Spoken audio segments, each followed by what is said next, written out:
Hello everyone, welcome back. देखिए students, CMA institute ने जो आपका एडमिट कार्ड आया है उसके साथ में कुछ इंस्ट्रक्शंस रिलीज किए हैं कि जब आप एग्जाम सेंटर में अपना पेपर दे रहे होंगे तो किन किन बातों का ध्यान रखना है। उसके अलावा उन्हीं इंस्ट्रक्शंस के साथ में सीएमए इंस्टीट्यूट ने एक स्पेसिमेन कॉपी, एक सैंपल कॉपी भी दी है, जो कि आपको जब एग्जाम के अंदर जो कॉपी मिलेगी जिसमें आपको आंसर्स लिखने हैं या एमसीक्यू के बबल फिल करने हैं, उसका एक सैंपल भी दिया है। तो वो क्या इंस्ट्रक्शंस हैं, इंपॉर्टेंट हैं, थोड़ा सा हम उसके बारे में देख लेते हैं, ताकि बहुत बार ऐसा हो जाता है कि बच्चा सब कुछ कॉपी में अच्छे से लिख कर आया, लेकिन बाहर जहां उसे रोल नंबर लिखना था, नाम लिखना था, वहीं छोटी मोटी गलती करके आ गया। और अब सीएमए इंस्टीट्यूट ने क्लियरली लिखा है कि अगर कोई भी गलती हुई तो हो सकता है शायद तक आपकी कॉपी कैंसल हो जाए। तो बड़े ध्यान से देखिएगा।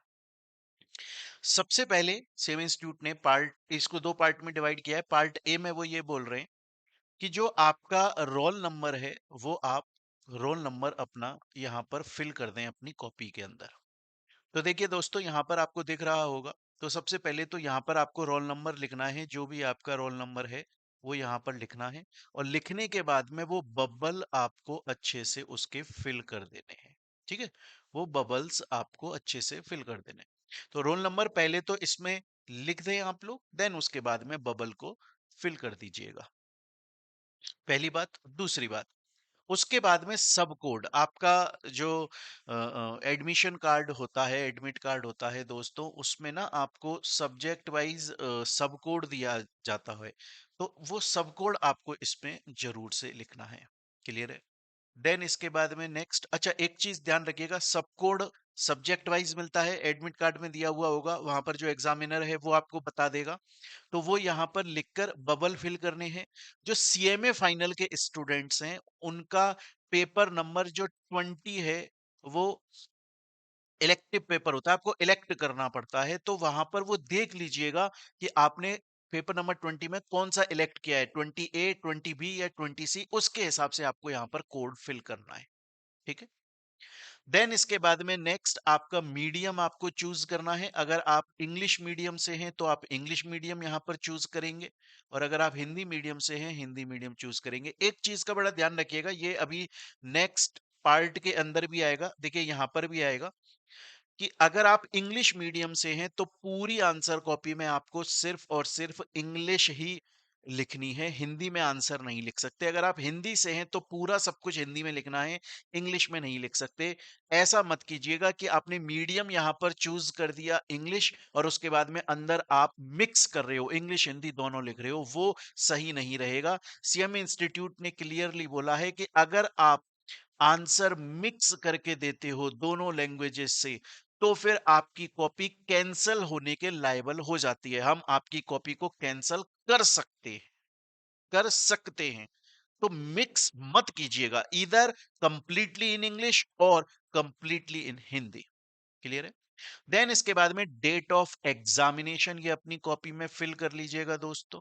जिस भी डेट को आपका एग्जाम है, लेट सपोज 11 तारीख को है तो 11 जून 2000 ये 26 हो गया। क्लियर है? ये आपको यहां पर फिल करना है। रोल नंबर का स्टिकर जो है वो यहां पर लग जाएगा। तो रोल नंबर का स्टिकर, आई गेस वो शायद उनका काम होता होगा। ये रहा, देखिए, space for affixing the roll number sticker provided in the attendance register. तो वो अटेंडेंस रजिस्टर जो आता है उसमें स्टिकर होता है, वो यहाँ पर आपके लग जाएगा। क्लियर है ये चीज? देन इसके बाद में दोस्तों, जो सबसे मोस्ट इंपॉर्टेंट चीज है, जो सबसे मोस्ट इंपॉर्टेंट चीज है, ये जो भी चीज आप यहां पर लिख रहे हो और फिल कर रहे हो, ये आपको बॉल पेन से करना है, जेल पेन से मत कीजिएगा दोस्तों।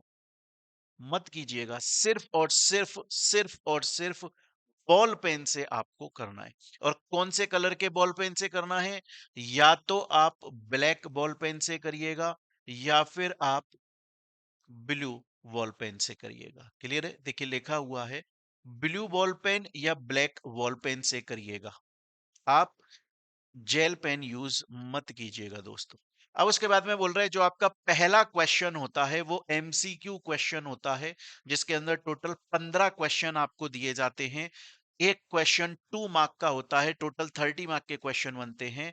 उसमें देखिए क्लियरली ये लिखा हुआ है कि जो आप 15 एमसीक्यूज का आंसर देंगे, वो आंसर सिर्फ आपको बबल फिल करके देना है दोस्तों। याद रखिएगा, वो आंसर सिर्फ आपको बबल फिल करके देना है, वो आंसर लिखना नहीं है, एक्सप्लेनेशन नहीं लिखना है। इस बात को बड़े ध्यान से रखिएगा। एमसीक्यू जो आपके क्वेश्चन नंबर 1 है, जिसमें 15 एमसीक्यूज आते हैं, उनका आपको कोई डिटेल्ड में आंसर लिखने की जरूरत नहीं है। आपको सिर्फ उनके लिए बबल फिल करने हैं। क्लियरली ये बात यहां पर, candidate need not to write answers of first 15 MCQ inside the answer script. एक तो आपको अलग से मिलता है, बबल वाली शीट मिल जाती है एमसीक्यू के लिए, एक आपको आंसर शीट मिलती है। तो आंसर शीट में क्वेश्चन 1 का आंसर नहीं आएगा, सिर्फ बबल आपको यहां पर फिल करनी है। क्लियर है? देन इसके बाद में बाकी चीजें कॉमन है। ये यहां पर बताया गया है कि आपको जो आपकी कॉपी है वो किस तरीके से फिल करनी है, कैसे रोल नंबर लिखना है, कैसे एमसीक्यूज फिल करने हैं। एमसीक्यूज का एक्सप्लेनेशन आपको नहीं देना है। नेक्स्ट ये बोल रहा है कि जो कैंडिडेट को वहां पर सीट अलॉट करी जाएगी एग्जामिनेशन हॉल के अंदर, एग्जामिनेशन हॉल के अंदर जो सीट अलॉट करी जाएगी, वो सीट आप गलती से भी चेंज मत कीजिएगा अनटिल एंड अनलेस, जब तक कि आपका एग्जामिनर खुद आपको राइटिंग में ऑथोराइज करता है कि आप दूसरी सीट पर जाइए। अदरवाइज आपकी जो सीट नंबर है उसी पर ही बैठिएगा। अगर आप सीट चेंज कर लेते हैं तो आपकी जो कॉपी है लायबल टू कैंसिलेशन, आपका पेपर कैंसिल किया जा सकता है। अगर आपको किसी सब्जेक्ट के अंदर एग्जम्पशन ऑलरेडी मिली हुई है, सपोज कीजिए आपका सेकंड अटेम्प्ट है या थर्ड अटेम्प्ट है या सो ऑन, एक बार अटेम्प्ट आप दे चुके हो, उसमें अगर किसी सब्जेक्ट में आपको एग्जम्पशन मिली हुई है और अगर आप इस बार भी उस सब्जेक्ट का पेपर देने आ जाते हो, तो जो एग्जम्पशन है वो बाय डिफॉल्ट आपकी ऑटोमेटिकली विड्रॉ हो जाएगी।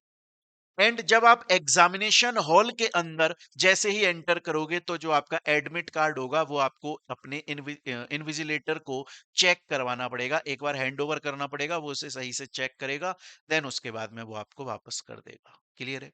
तो ये कुछ इंपॉर्टेंट इंस्ट्रक्शंस हैं दोस्तों, जिसमें आपको किस तरीके से कॉपी फिल करनी है, किस तरीके से एग्जामिनेशन सेंटर पर आपको जाना है। अब अगर हम इस पर और आ जाते हैं, अब अगर हम और इस पर आ जाते हैं, तो और भी कुछ इंस्ट्रक्शंस यहां पर दिए हैं। वो ये बोल रहे हैं कि जो आपका रोल नंबर होगा दोस्तों, जो नाम या रोल नंबर तो नाम तो अब हम लिखते ही नहीं है, रोल नंबर लिखते हैं। तो जो आपका रोल नंबर होगा वो सिर्फ आपकी आंसर शीट के स्टार्टिंग में अपीयर होगा, उसके अलावा कहीं और अपीयर नहीं होना चाहिए, कहीं भी और अपीयर नहीं होना चाहिए। क्लियर है ना ये चीज? नेक्स्ट उसके बाद में दोस्तों देखिएगा बड़े ध्यान से, ये बोल रहे हैं कि जो आपको टाइम बताया गया है, सपोज कीजिए अगर आपका 10 बजे का टाइम है, तो आप 15 मिनट पहले पहुंच जाइएगा, क्योंकि 15 मिनट्स का वहां पे क्वेश्चन पेपर का रीडिंग टाइम आपको दिया गया है। क्लियर है ये चीज? तो सपोज कीजिए अगर आपका 10 बजे का पेपर स्टार्ट होने का टाइम है, 10 to 1 अगर है, तो आप 9:45 पे हर हालत में पहुंच जाइएगा, ताकि एटलीस्ट 15 मिनट जो आपको एक्स्ट्रा दिए जा रहे हैं क्वेश्चन पेपर पढ़ने के, वो आप पढ़ लें। अगर आपका 2 बजे का टाइम है, तो आप 1:45 तक हर हालत में पहुंच जाइएगा, ताकि वो 15 मिनट का टाइम आप अच्छे से यूटिलाइज कर पाए। पहली बात। सर अगर कोई स्टूडेंट लेट हो जाता है, मैक्सिमम 30 मिनट्स तक, मैक्सिमम 30 मिनट तक अगर आप लेट हो जाते हो तो ठीक है, 30 मिनट से ज्यादा आप लेट नहीं होने चाहिए। अगर आप 30 मिनट से ज्यादा लेट हो, तो फिर आपको एंटर नहीं कराया जाएगा। आपको अपना एक आइडेंटिटी कार्ड जरूर से लेकर जाना है, एंड बेहतर रहता है अगर आप आधार कार्ड और अपना ड्राइविंग लाइसेंस दोनों लेकर चले जाओ। आधार कार्ड इनफ होता है, मोर देन इनफ होता है, बट साथ में अगर आप अपना ड्राइविंग लाइसेंस भी ले जाते हो तो बहुत ज्यादा बेटर हो जाता है दोस्तों। तो स्टूडेंट्स ये कुछ इंपॉर्टेंट इंस्ट्रक्शंस है। मुझे पता है कि आप लोग बहुत मैच्योर्ड हैं बच्चों, और अगर आप इंटर या फाइनल में है तो फाउंडेशन का आपको एक बार एक्सपीरियंस मिल चुका है, बट फिर भी क्योंकि एग्जाम टाइम पे हम बहुत ही ज्यादा प्रेशराइज होते हैं, माइंड में बहुत 10 ख्याल चलते हैं, बहुत टेंशन होती है, इसलिए दोस्तों ये इंस्ट्रक्शंस आपको याद रखना जरूरी है। उसके अलावा मैं आपको अपनी तरफ से एक चीज जरूर रिक्वेस्ट करना चाहूंगा मेरे प्यारे बच्चों, और मेरी रिक्वेस्ट आपसे सिर्फ इतनी सी है कि जब आप जाओगे एग्जाम देने के लिए, तो please at least 3 pen carry करिएगा दोस्त। कम से कम 3 पेन लेकर जाइएगा। मैं ऐसा क्यों बोल रहा हूँ 3 पेन ले जाने को? क्योंकि बाय चांस मान लीजिए कोई पेन बाय चांस अगर सही से काम नहीं कर रहा है, तो एट लीस्ट आप अपने बैकअप में लेकर चल रहे हो। आप इधर-उधर माँगने लगोगे, ब पूछने लगोगे तो दिक्कत हो जाएगी, पहली बात। दूसरी बात, जो पेन आप लेकर जा रहे हैं 3 पेन, प्लीज़ घर पर एक बार चला के देख लेना कि तीनों एक ही तरीके के चलते हैं। ब्लू है, बॉल पेन है और तीनों एक ही तरीके के चल रहे हैं। ताकि जब आप आंसर कॉपी में अगर बाई चांस पेन बदलते भी हो, तो कहीं आपकी राइटिंग तो अलग नहीं दिखाई दे रही है। अगर दिखाई दे रही है तो इन्विजिलेटर जो है आपका, जो भी वहां पर एग्जामिनेशन हॉल के अंदर जो भी वहां पर पर्सन है, उनसे आप बोल के रिक्वेस्ट करिएगा कि सर ये चीज देखो, मैं यहाँ पर पेन चेंज कर रहा हूं, अगर सिग्नेचर की जरूरत है तो आप वो सिग्नेचर कीजिए, या क्या जो भी ऑथराइजेशन है वो देख लीजिए। पेन एक्स्ट्रा में लेकर जाइएगा, पेंसिल जरूर लेकर जाइएगा दोस्तों। रीजन उसका ये होता है कि बहुत बार अगर हमने कुछ इंपॉर्टेंट चीज लिखी और हमें लगता है हमें उसे अंडरलाइन करना चाहिए, आप बेहतर है पेंसिल से अंडरलाइन कर लीजिए, वो ज्यादा अच्छा हो जाता है। या फिर मान के चलिए कोई आपको छोटा मोटा चार्ट बनाना है। बहुत बार ऐसा होता है कि यार सपोज करिए कि 5 क्वेश्चन आपने कर लिए, एक क्वेश्चन बचा हुआ है उसका आंसर लिखना, आंसर आपको आता है, समय नहीं है, आप चार्ट बना के लिखना चाहते हो, पेंसिल से बनाकर आ जाओगे तो भी काम चल जाता है। तो फायदा ही होता है पेंसिल में, अगर आपसे गलती हो गई तो उसको वापस से रफ रब करके और दोबारा से मेंशन करने का, लिखने का अपने पास में एक ऑप्शन होता है। तो इन चीजों को बड़ा ही जरूर से ध्यान रखें दोस्तों। पानी की बोतल जरूर ले जाइएगा, गर्मी बहुत ज्यादा है, बहुत ही ज्यादा है। तो प्लीज अच्छे खासे से पानी की बोतल ले जाइएगा, ठंडे पानी की। और पेन अच्छे से कैरी कीजिए, पढ़ाई कीजिए दोस्तों। तो ये कुछ इंस्ट्रक्शंस हैं जो आपके लिए ज़रूरी हैं दोस्तों। आप उसने सीएमए के जो भी स्टूडेंट्स, जो भी दोस्त आपके एग्ज़ाम देने वाले हैं जून 26 का, उनके साथ में शेयर ज़रूर कीजिएगा दोस्तों, ताकि उनकी भी कुछ ना कुछ हेल्प हो जाए। मिलते हैं हम लोग अपनी नेक्स्ट वीडियो के अंदर, तब तक के लिए thank you, take care, bye bye, खुश रहो, बी हैप्पी प्यारे बच्चों।